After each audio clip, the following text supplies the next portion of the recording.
where's the share?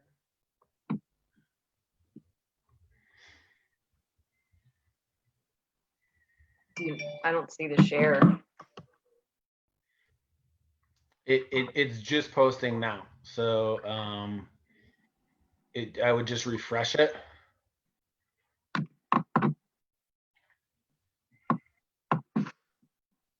Hmm.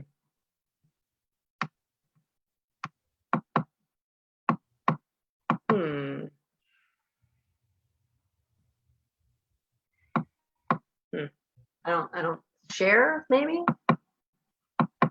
Yeah, hit share. Okay, let me see. Share. It's not letting me do anything.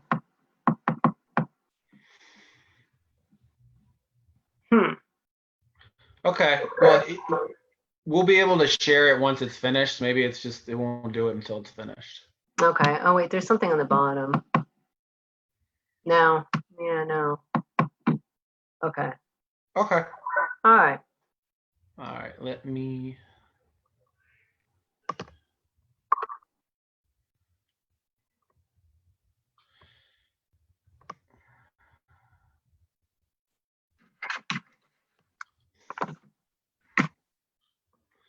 And we are live.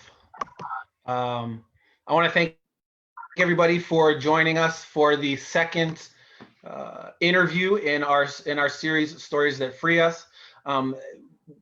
All month, for the next month at least, we're going to be talking with folks that are impacted by the criminal legal system one way or another.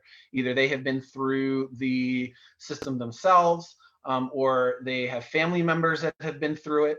We know that the absolute best way to change, to make change on anything, is to tell stories, and that is more true than in most other areas in the criminal justice system. As our neighbors and our coworkers hear the stories of folks that have been trapped in this system, then we get to start changing hearts and minds, right? And so if you're watching, please share this video. It enables us to spread the story even further. Today, I'm really privileged and honored to be meeting with Kim Lawrance. Kim is one of the leading voices for criminal justice reform here in Florida, particularly as it pertains to direct file.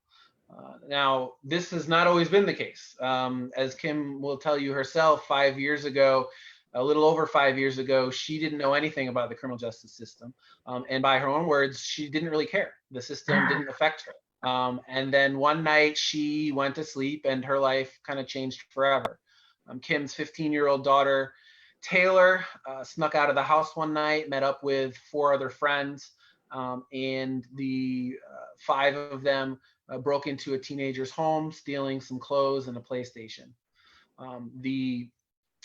Within hours of the offense, all 5 of them were arrested, and the state of Florida direct filed Taylor, meaning that they unilaterally decided to charge her as an adult. Now, Florida charges more children as adults than any other state in the country, and more so than California, Texas, North Carolina, Pennsylvania, and Michigan combined. And unlike, as is the process in most states, a judge never had to approve of Taylor's transfer to adult court. So in most states, a prosecutor has to actually file a motion for the child to be transferred to adult court, and a judge has to approve of that motion. That is not the case in Florida, and the prosecutor gets to unilaterally decide for him or herself whether the child should be charged in adult court, and that's what happened in Taylor's case. Despite never having been in trouble before, Taylor was ultimately sentenced to 10 years in Florida State Prison, followed by 10 years probation. She's due to be released in 2025 and will be on probation until 2035. And if she violates probation, she is once again has this life sentence kind of hanging over her head. Since Taylor's incarceration, in addition to her job as an insurance adjuster, Kim has gotten her master's degree in criminal justice. She's currently applying for her PhD. She has published numerous opinion pieces across the state decrying the need for direct file and overall criminal justice reform. She is a regular speaker at jails and is known as kind of a friend and a mentor to returning citizens, especially girls and their families statewide. And it is my absolute privilege and honor to introduce you to Kim Lawrance. Hi, Kim. Hi. Thank you so much for joining us. It's really your story and your the way that you have shared your story for good over the last 5 years is really, really inspiring.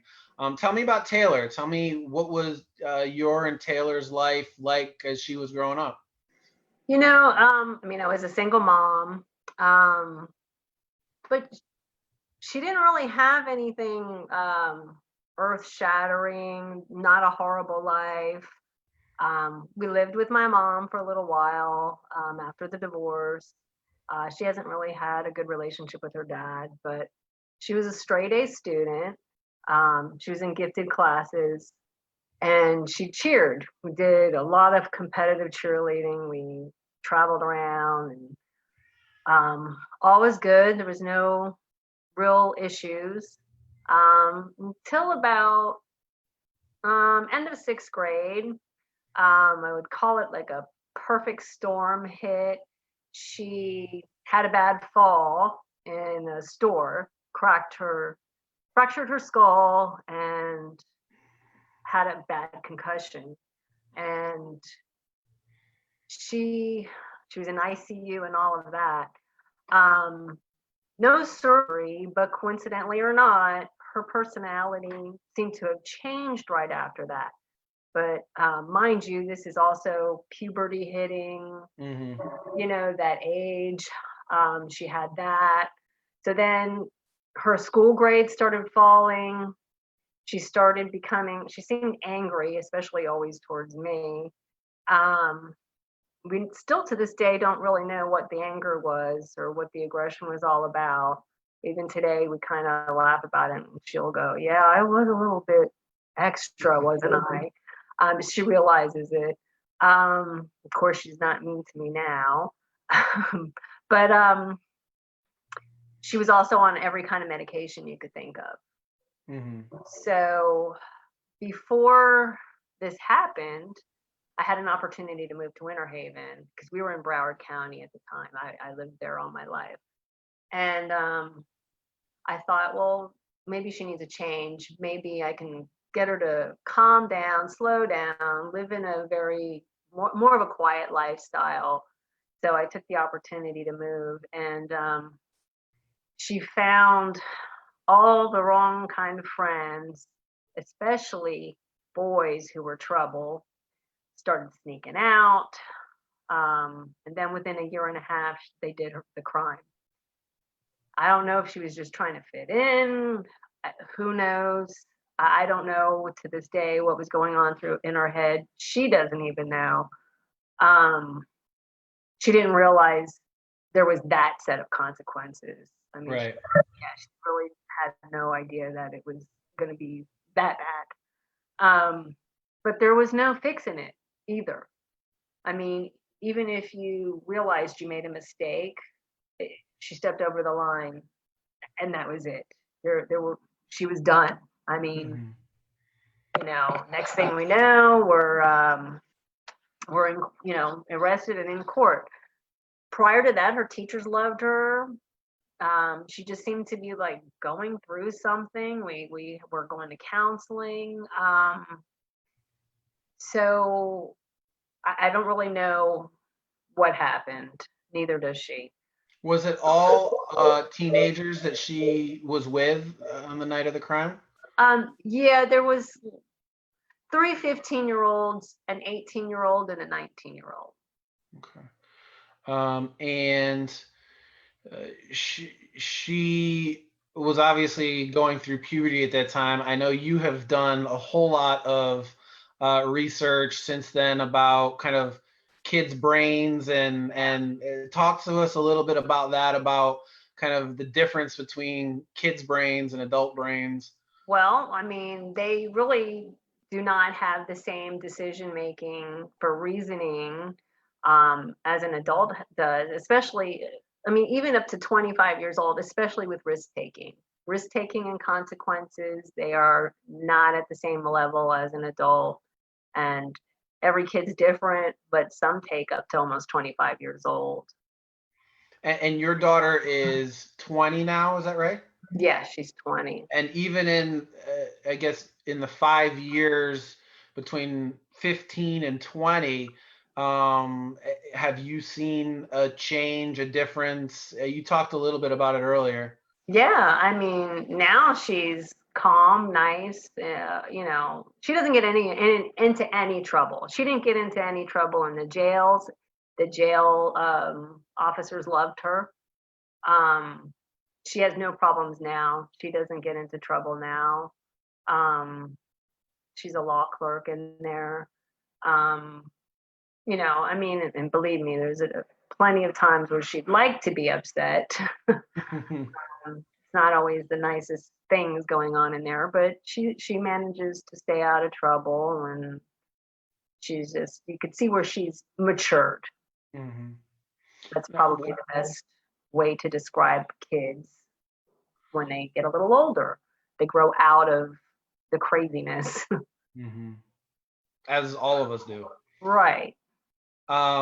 So she gets arrested. She's 15. Walk me through the process from your point of view as a parent, from the time she gets arrested to the time she gets sentenced. Well, of course, at first I was angry. I mean, I was really pissed. I remember screaming at her. Well, she went on the run for a couple of days after this happened. They didn't. She never came home. Um, and they finally found her, but of course, when she got to the jail, I mean, I was a screaming mom at that point. Of course, I mean, I wasn't like, oh, it's okay. I was pissed. Um, but of course, then it turned into tears and being sad. But yeah, when she got arrested, the Polk jail it's an adult jail, but there's like a wing for juveniles. So they have kind of like their own little separate place. And then the direct files they're even separated from them, different quadrants. So she was there 21 days as the juvenile. And then they woke her up one night in the middle of the night and rearrested her and gave her a different color uniform and just said, we're charging you as an adult. And they brought her to booking, rebooked her all over again in the middle of the night.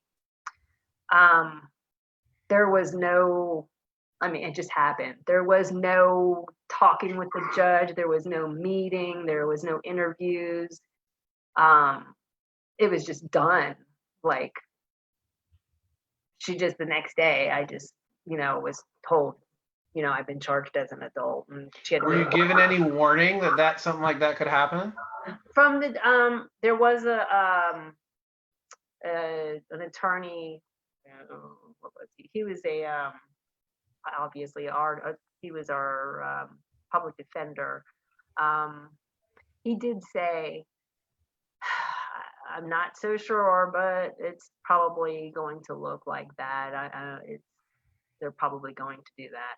Mm-hmm. And I was like, all right. But even at that point, I still didn't think it would be such a lengthy sentence. Even at that point. I mean, I even did her whole sentencing sheet myself at home. I researched every step of the way as I went. And I figured out her score sheet and all of that. And it came out to like 7.5 years. So then I figured, oh, she'll do 5 at the max. But they seem to have added more. That was the minimum, 7.5 on the score sheet. And she got 10 and 10. So, Just so that folks kind of understand what a score sheet is, in Florida, anybody that's arrested for a felony, the state prepares your criminal score sheet and they look at all of the charges that you are charged with.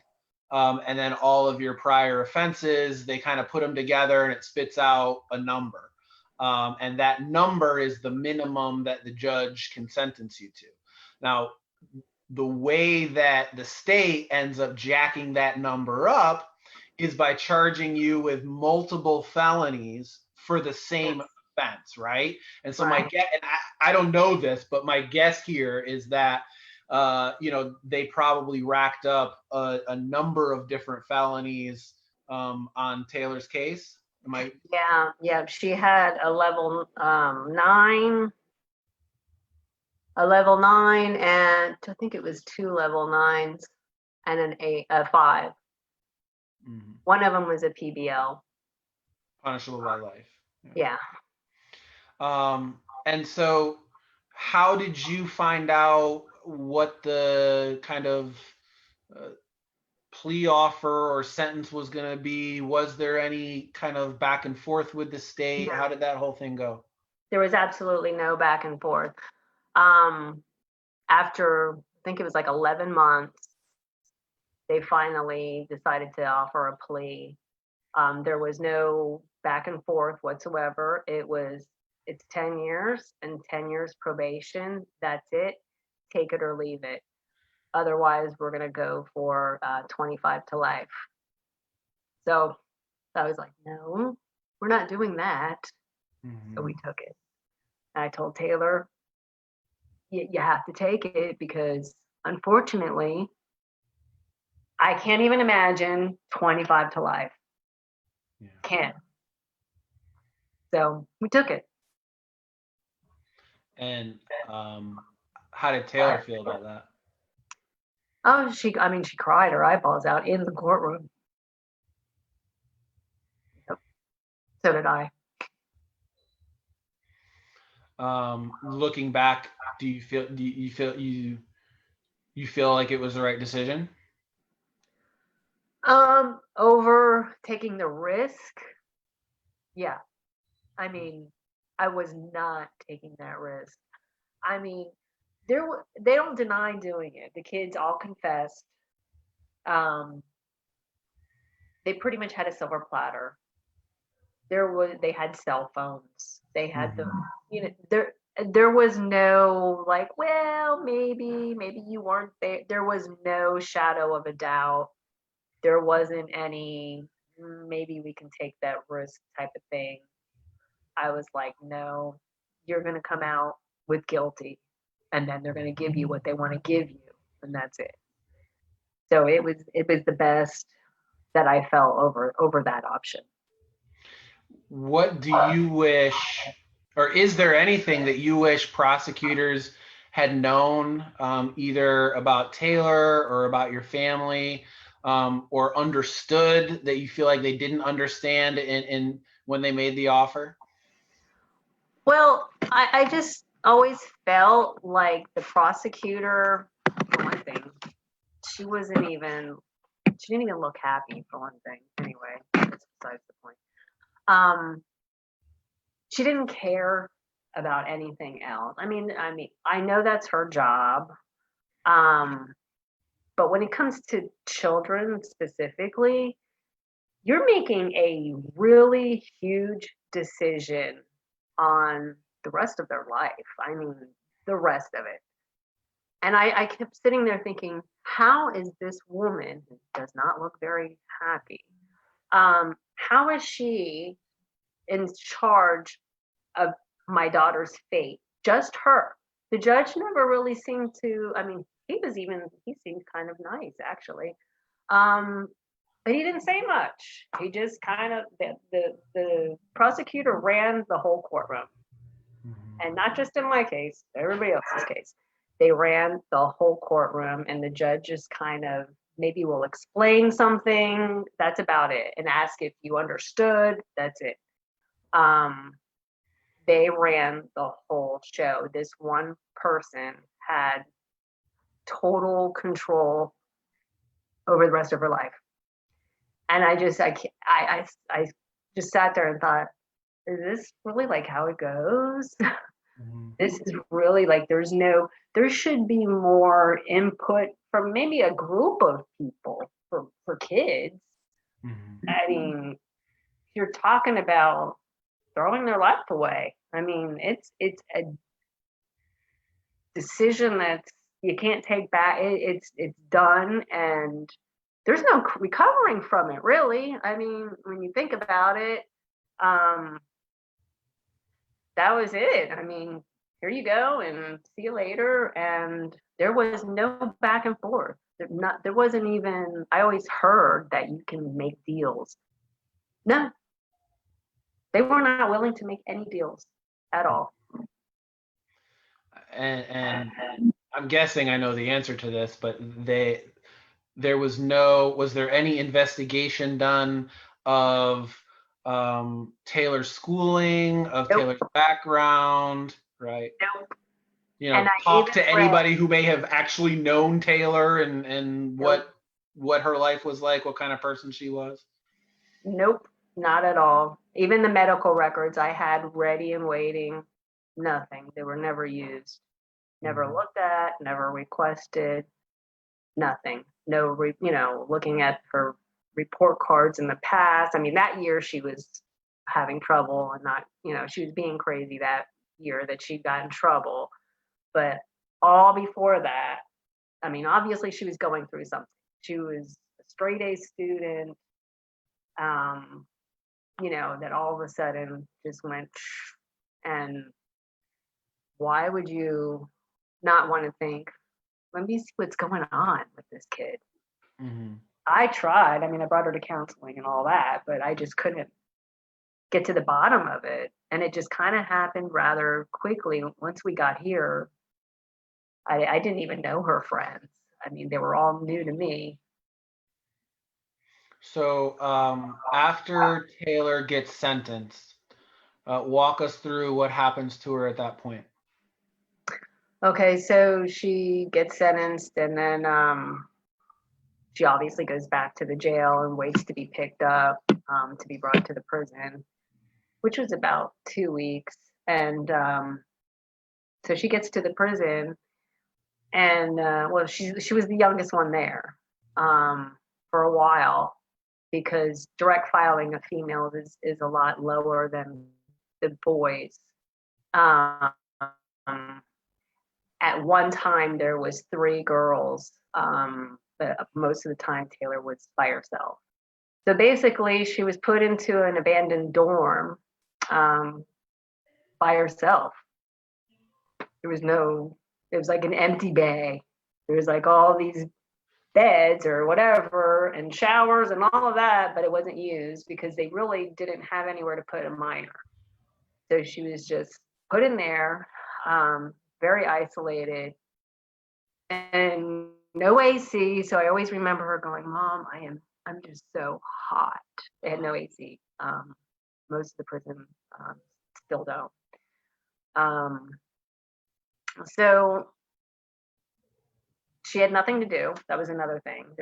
She couldn't do anything because of her age. She couldn't be with the adults.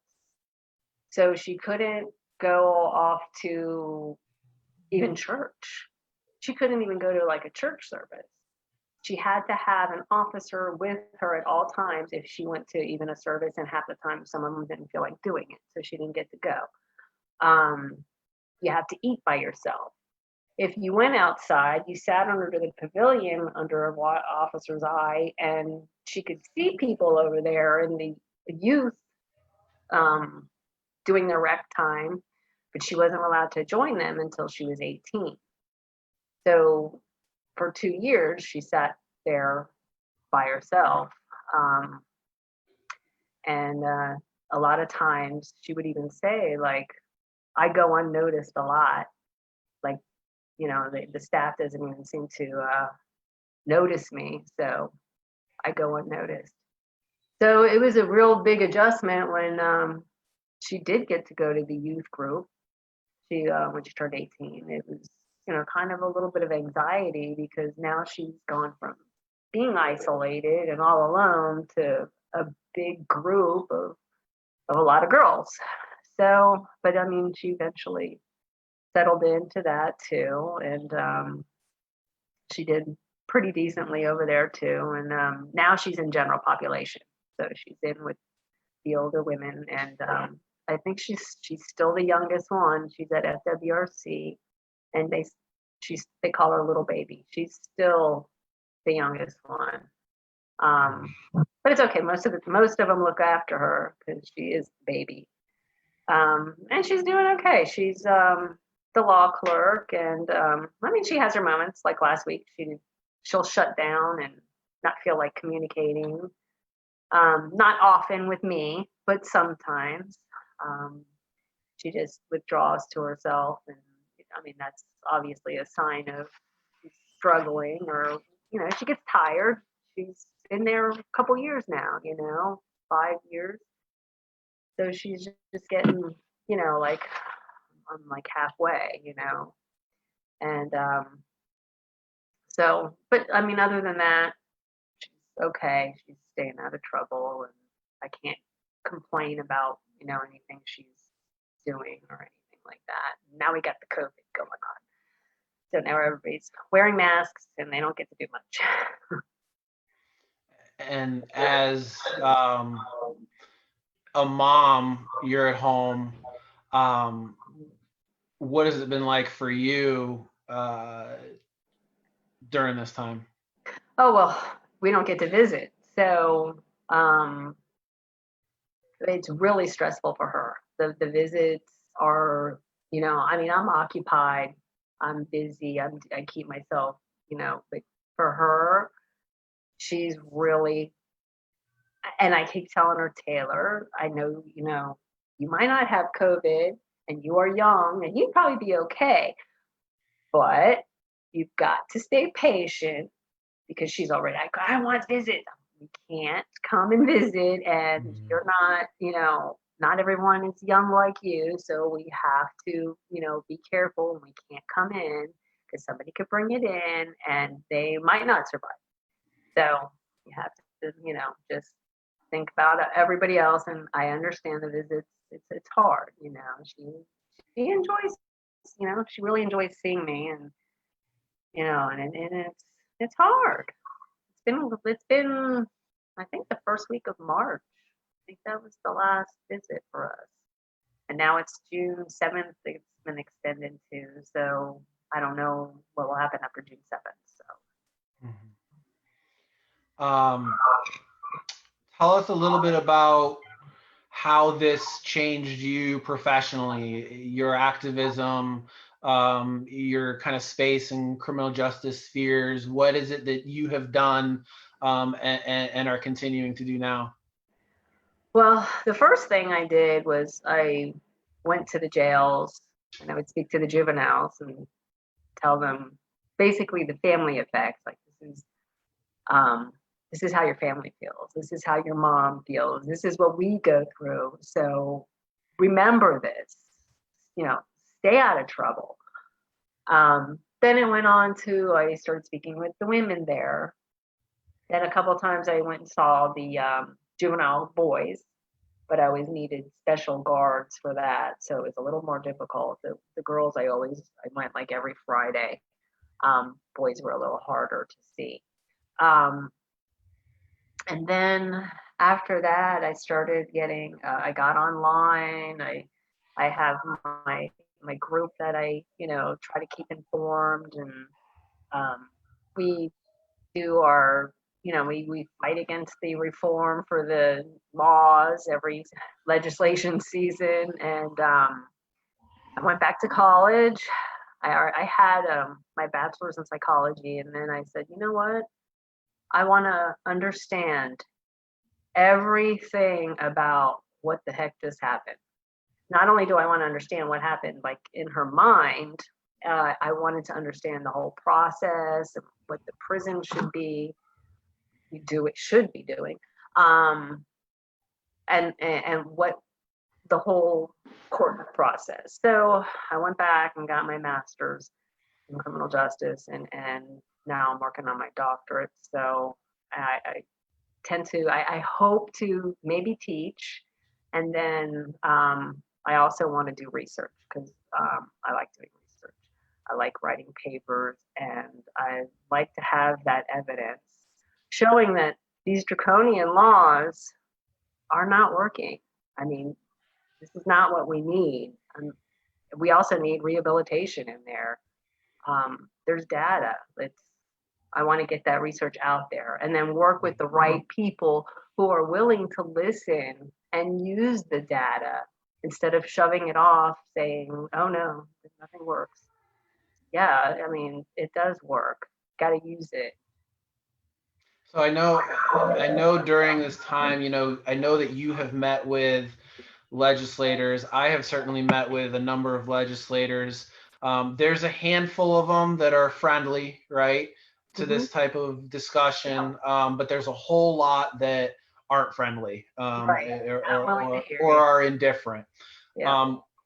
If you could kind of have a conversation with all of those legislators, all those folks in decision-making authority, who, for whatever reason, aren't on board or are indifferent, and they would actually listen to you, right?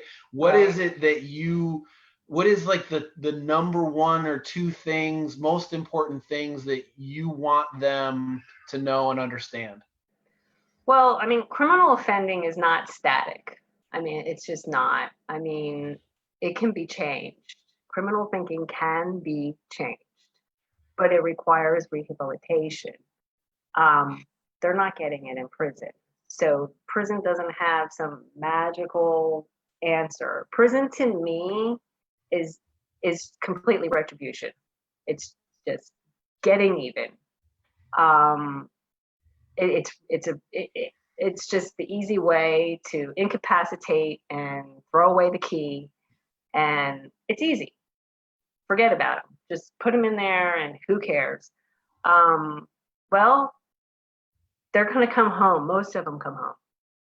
So why not try to make them better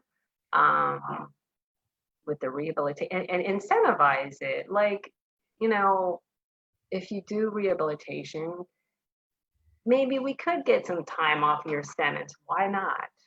Why not? I mean, it works. Why do we want to keep pretending that it's not going to work? If we just leave them in there a little longer, we'll just keep them in there and then they won't bother us. That's what they're doing. But they still come home no matter what.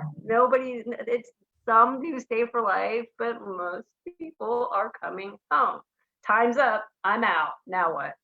So I can't understand the concept that they just don't want to be bothered with it.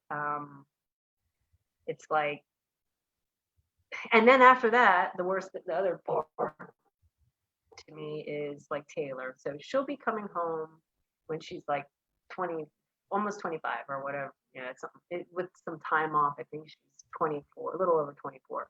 So then she has to do 10 years probation. So she'll be 35 by the time the system is done with her. What's that? It's a total of 20 years, right? But that won't be the end of it either. So for being a kid making a stupid mistake, the felony is a life sentence. So you're labeled for life. You made a terrible mistake. This was her first arrest, but can't have any future. I mean, the future opportunities are now nil. I mean, some get lucky. I mean, I've met some that do. I mean, that's great, and that's a great story to share. But most of the time, it's sorry, I ran your record. I'm sorry, I can't keep you. Finding a house. I mean, even renting a house. Like, where are you supposed to rent from? I mean, I can't go buy a house because I can't find a good job. So how do you have that kind of money to do that? What do they expect people to do, right? I mean, come home and do what? That's the other thing. We have to work on re-entering society. I mean, we just have to, because that definitely to me is going to either make or break you at that point. Why not give people positive trajectories in their life instead of shoving them off the cliff, right? I mean, that's what we do when we just shove people and warehouse them in a prison, and then we let them out and there's the cliff.